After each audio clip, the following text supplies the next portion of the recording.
देखिए, यहाँ पे जो आज रखा गया था माइनॉरिटी डिफेंस फोरम की डिफेंस कमेटी की जानिब से वक्फ के एक्ट के हवाले से जो मसाजिद मजारिस को जो परेशानी आती है, और डॉक्यूमेंटेशन सबसे इंपॉर्टेंट चीज़, तकारीर वगैरह तो होती रहेगी, लेकिन डॉक्यूमेंटेशन किस तरह से करेक्ट कर सकते हैं और जो भी गवर्नमेंट्स के रूल्स एंड रेगुलेशंस है उनको किस तरह से फॉलो करके उनके जो है कंप्लायंस किए जा सकते हैं, उसके लिए यहाँ पे आज प्रोग्राम रखा गया था। आपके सामने कौन कौन सी परेशानियां यहाँ पे लोगों ने बताई, एक इसका हल क्या बताया और ये करना क्यों जरूरी है? देखिए, जो भी जो स्टेट और नेशनल रूल्स रहते हैं वो तो एक लॉ अबाइडिंग सिटीजन को फॉलो करना रहता है। उसी तौर पे जो गवर्नमेंट ने एक एक्ट बनाया है, पहले भी बनाया था, अभी बनाया है, उसमें जो है जो कुछ भी प्रोसीजर्स थे कि किस तरह से मस्जिद का रजिस्ट्रेशन होना चाहिए, किस तरह से उसके ऑडिट होने चाहिए, किस तरह से उसके अंदर स्कीम फाइल होना चाहिए, पहले मस्जिद अगर कहीं थी तो उसको जो है वापस से रिन्यू किस तरह से कराना चाहिए, तो उस हवाले से बहुत से लोगों के सवाल थे और बहुत से लोगों के जो है कुछ बहुत इशूज़ थे।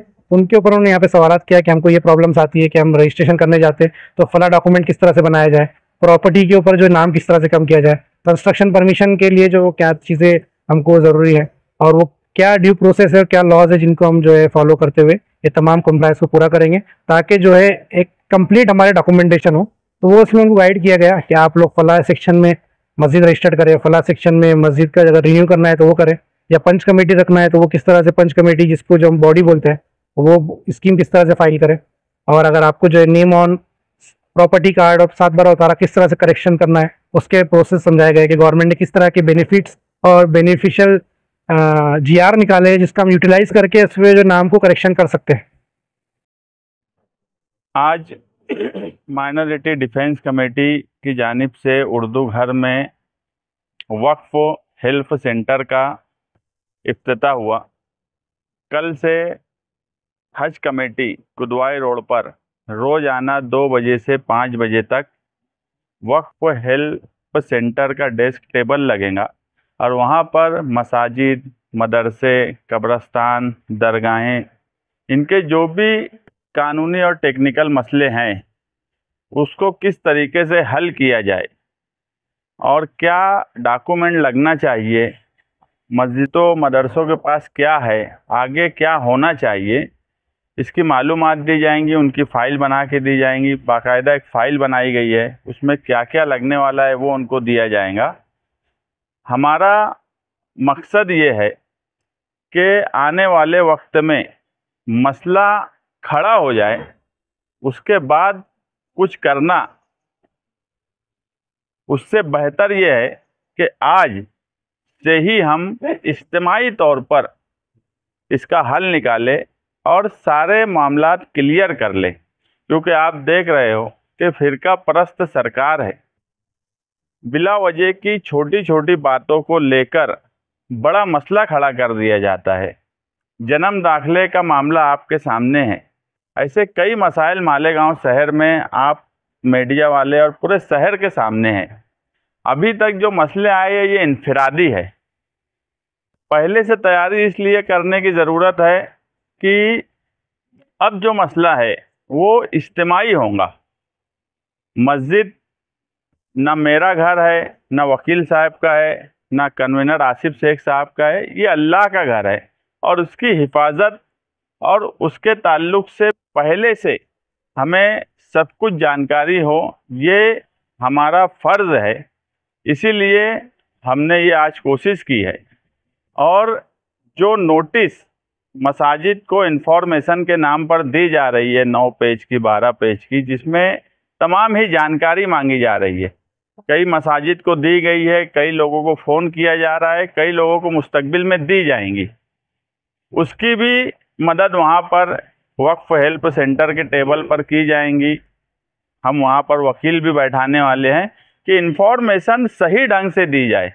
ऐसी कोई इन्फॉर्मेशन हमारे पास से ना चली जाए जिसकी वजह से मुस्तकबिल में कोई मसला खड़ा हो। तो कानूनी तौर पर लाउड स्पीकर की अजान के सवाल पर उन्होंने मालूमात मांगी है, रजिस्ट्रेशन है कि नहीं है इसकी मालूमात मांगी है, इमाम से लेकर ट्रस्टीज़ की, यानी तमाम ही चीज़ों की मालूमात मांगी है।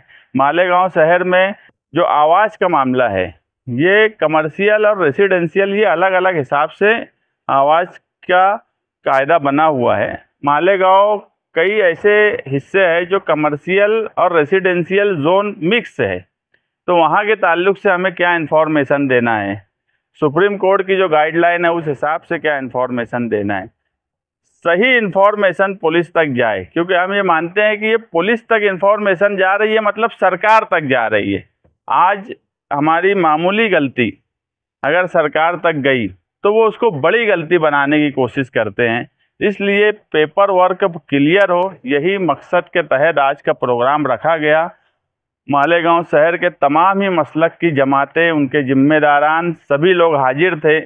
जो लोग नहीं आ पाए उन मसाजिद, उन जमात के लोगों से, माइनॉरिटी डिफेंस कमेटी की तरफ से, आसिफ शेख साहब की जानिब से, मेरी जानिब से हम बोलेंगे कि जो हेल्प डेस्क जो शुरू हो रहा है आप इसमें भरपूर फ़ायदा उठाइए।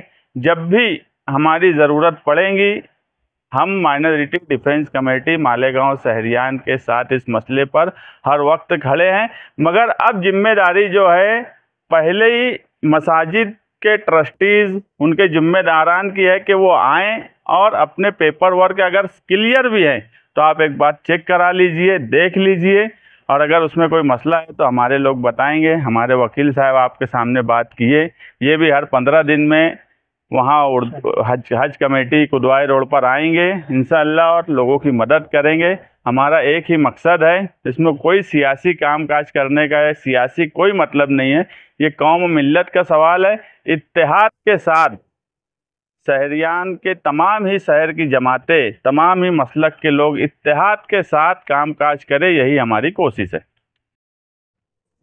देखो, मसला सुलगता नहीं है, मसला बनाया जा रहा है।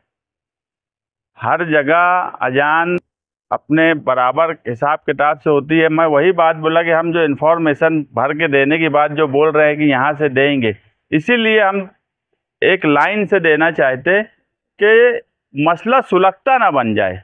है नहीं सुलगता, मगर मसला सुलगता बना दिया जाता।